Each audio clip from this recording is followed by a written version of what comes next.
Oi, gente! Somos um grupo de alunas do curso de nutrição da Faculdade Francinete do Recife. E vamos explicar um pouco se na carne de porco existe um verme que pode ir para o cérebro. Eu vou iniciar falando um pouco sobre a teníase, o que é e qual a causa da doença. Então, a teníase é uma verminose intestinal que se observa a presença da tênia adulta no intestino delgado do indivíduo. E a doença ela é contraída pela ingestão de carne bovina ou suína mal cozida ou crua que contém aí os ovos do parasita. A teníase ela é uma doença causada por plateumintos da espécie Taenia solum e Taenia saginata. Na imagem aí podemos ver o ciclo do parasita. Então, primeiramente, os ovos proglótides grávidos presentes nas fezes do indivíduo são liberados no ambiente. E a partir daí, os animais bovinos e suínos são infectados ao ingerirem a vegetação ou água contaminada por esses ovos. Os ovos eclodem no intestino e migram para a musculatura. Os ovos eles se desenvolvem em cistícercos nos músculos. E, por fim, os seres humanos são infectados ao ingerirem essa carne crua ou mal cozida desses animais contendo os cistícercos, ingerirem essa carne contaminada, né? E na imagem aí ao lado podemos identificar, podemos ver o parasita, né? A imagem de como eles se prendem, como ele consegue se prender na parede do intestino e a partir daí se desenvolver.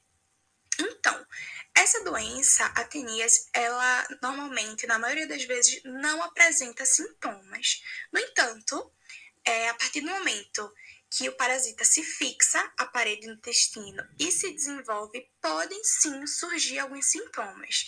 E tem aí alguns exemplos, como diarreia frequente ou prisão de ventre, enjoo, dor abdominal, dor de cabeça, falta ou aumento do apetite, tontura, fraqueza, irritabilidade, perda de peso, cansaço e insônia. Nas crianças, a teníase ela pode causar atraso no crescimento e no desenvolvimento.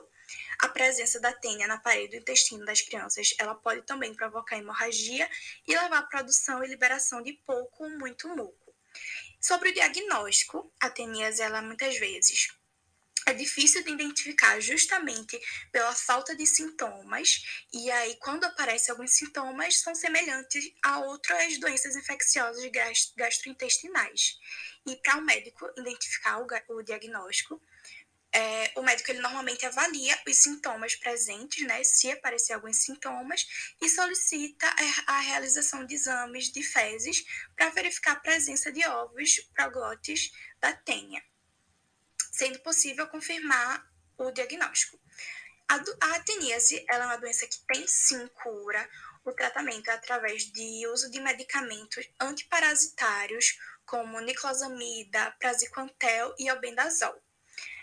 A prevenção, temos aí alguns exemplos: não ingerir carne crua ou insuficientemente mal cozida, consumir apenas água tratada, lavar bem as mãos, principalmente após usar o banheiro e antes das refeições, e também é recomendado lavar bem os alimentos com água tratada antes de consumi-los, dar água limpa aos animais e não adubar a terra com fezes humanas, pois assim é possível prevenir não só a teníase, né, mas também outras doenças infecciosas. A cisticercose ela é uma doença desencadeada pela ingestão de ovos da tênia. A tênia, tanto a de suíno quanto a de bovino, elas apresentam dois hospedeiros durante seu ciclo de vida, um definitivo e um intermediário. Então, os seres humanos, eles são os hospedeiros definitivos da tênia, sendo assim o nosso intestino o local em que os adultos eles vão se desenvolver e se reproduzir. Já os hospedeiros intermediários, que são os suínos e os bovinos, as tênias elas apresentam-se num estágio larval. Elas se fixam, por exemplo, na musculatura esquelética e também no músculo cardíaco. A cisticercose, ela ocorre quando nos tornamos os hospedeiros intermediários. Aí a gente passa a abrigar a fase larval do parasita. E logo depois de ingerirmos os ovos da tênia, eles seguem pelo nosso sistema digestório. E ao chegarem no intestino delgado, acaba que eles acabam liberando os embriões. Então, eles caem na corrente sanguínea e se fixam nos diferentes tecidos do nosso corpo, onde podem se alojar, por exemplo, nos nossos olhos, no sistema nervoso central, sendo essa a última condição conhecida como neurocisticercose. A larva, ela pode se fixar também em outras partes do corpo, como nos músculos, na região subcutânea, só que esses achados, eles apresentam menos riscos ao paciente, apesar de ser um alerta também para que possa haver outras larvas em outras regiões do corpo. Então, ao estacionarem-se nesses locais, eles formam um cisto, uma espécie de poça em que a larva ela vai se desenvolver. Então, esse cisto ele aumenta de tamanho e forma um cisticerco. O cisticerco é transmitido com a ingestão dos ovos da tênia.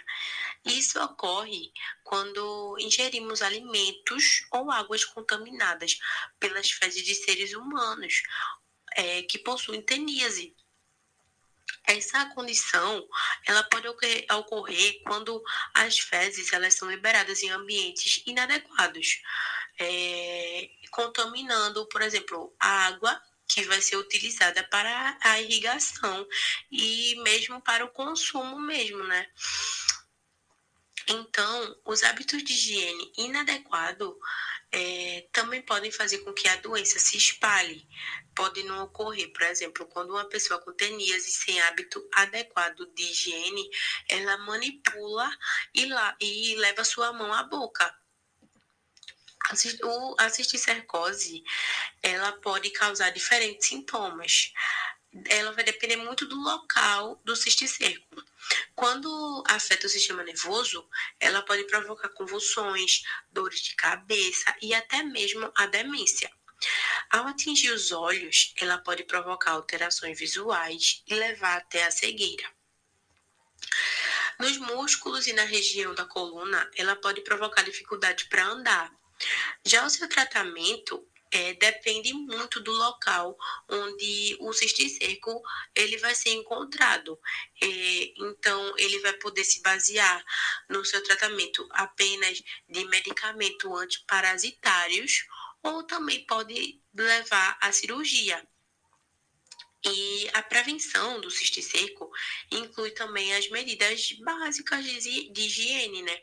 Como lavar sempre as mãos, lavar bem as frutas e as verduras que vão ser consumidas, né? E também é importante beber água filtrada, tratada e até mesmo fervida.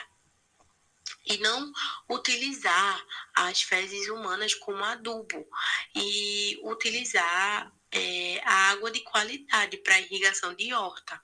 Como outro ponto também que deve ser destacado é não defecar em lugares inapropriados e tratar os casos de teníase, né?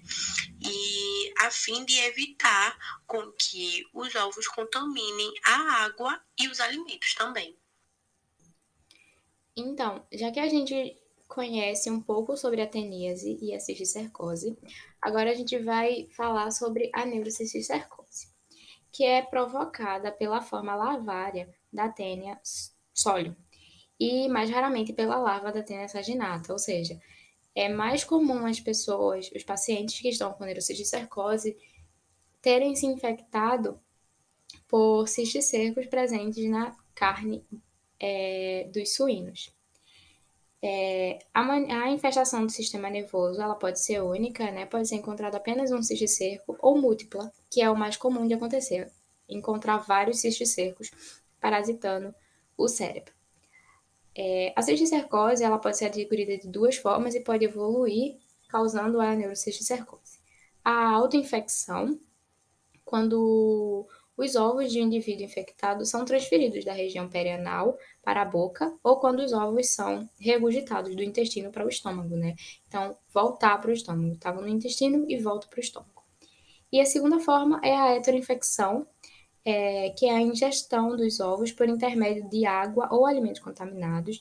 Essa é a maneira mais frequente de aquisição da doença, porque, como as meninas já falaram, muita gente não tem hábito de lavar corretamente, né, fazer a higienização correta de vegetais e frutas e também comer carne de procedência duvidosa, que podem conter, sim, ovos da Taenia solium. A cisticercose ela é a parasitose mais frequente no sistema nervoso central, sendo responsável por muitas internações hospitalares e sequelas neurológicas graves. Ao mesmo tempo, é muito comum a identificação de cisticercos mortos em exames de imagem realizados, né? E como eles estão mortos, eles não apresentam mais risco à saúde do paciente. E aí, como é que se acontece a evolução da doença? O indivíduo ele se alimenta, né, de carne ou alimentos contaminados e após 3 dias da ingestão do ovo da tênia, elas passam do intestino para a corrente sanguínea e se alojam nos tecidos como músculo, coração, olhos e o cérebro, formando lavas, conhecida como cisticercos, que podem atingir o sistema nervoso central e resultar na neurocisticercose, que é a forma mais grave da doença.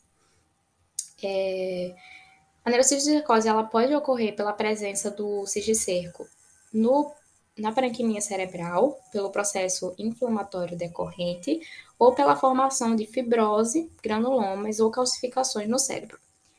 De uma forma geral, quanto menor a inflamação, melhor o prognóstico e, portanto, quanto mais rápido for instituído o tratamento, melhor será o resultado.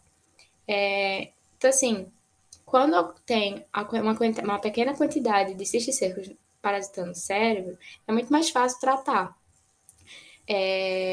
Os antiparasitários servem para isso quando tem pouco cisticerco. Quando tem muito e já está numa fase muito evoluída, normalmente as pessoas vão para a cirurgia e fazem a retirada desses cisticercos.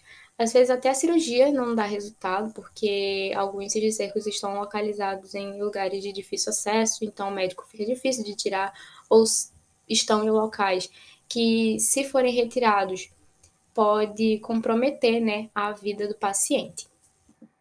E aí, a gente colocou algumas imagens. Aqui no lado esquerdo tem cistos calcificados, né? Ou seja, mortos, esses pontinhos brancos. E do lado direito tem cistos ativos. Aqui tem outras fotos, né? Essa imagem da direita é um cisticerco bem evoluído. E aí, agora a gente vai entrar nos sintomas. Bom, sobre os sintomas da neurocisticercose, eles dependem muito da localização e do número e estágio de desenvolvimento dos cistos. O período de incubação dura, por exemplo, de 4 a 5 anos e os sintomas podem aparecer anos depois da ingestão dos ovos da tênia. E geralmente eles surgem quando os cistos começam a envelhecer e quando provocam uma resposta inflamatória do hospedeiro. Os pacientes eles podem apresentar convulsões, danos neurológicos como paralisias, dormências pelo corpo, sinais de aumento de pressão intracraniana, como dor de cabeça, vômitos e torpor, alteração do comportamento e até mesmo meningite, que causa febre, dor de cabeça e rigidez do pescoço.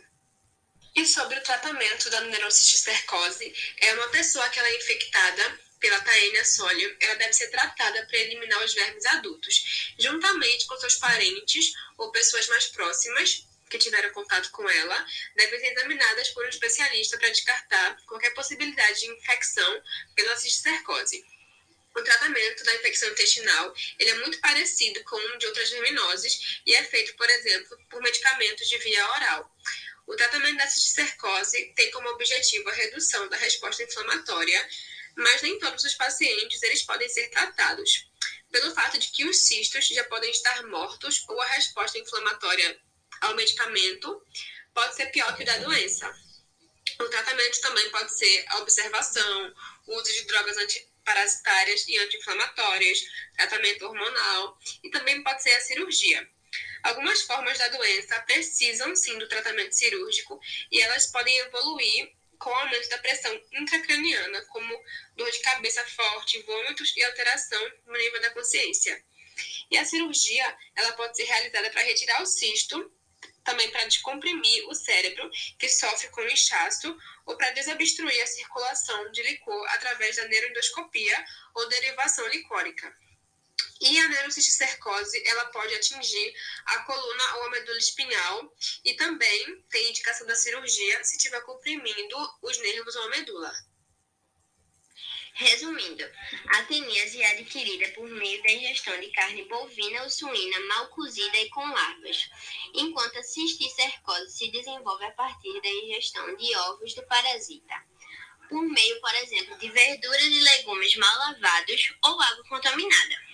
Essa forma de parasitismo é grave, pois entre as localizações preferenciais das larvas ou cisticercos estão o sistema nervoso central e o globo ocular. Nas comunidades endêmicas, algumas características ambientais, culturais e socioeconômicas propiciam a manutenção do problema. Essas características incluem o consumo de carne crua ou mal cozida, o uso de métodos inadequados de destino das fezes humanas e o manejo do gado bovino e suíno, sob condições que permitem o acesso desses animais a essas fezes. Além disso, a cisticercose do gado bovino e suíno causa perda econômica, pois limita muito a comercialização desses animais, com prejuízos significativos para os produtores e frigoríficos. Basicamente, sim, cistos de larvas podem parasitar o cérebro de uma pessoa que se alimentou de carne de porco mal passada ou comeu alimento contaminado com ovos desse parasita. E esse foi o nosso trabalho e eu espero que tenhamos esclarecido essa temática para vocês.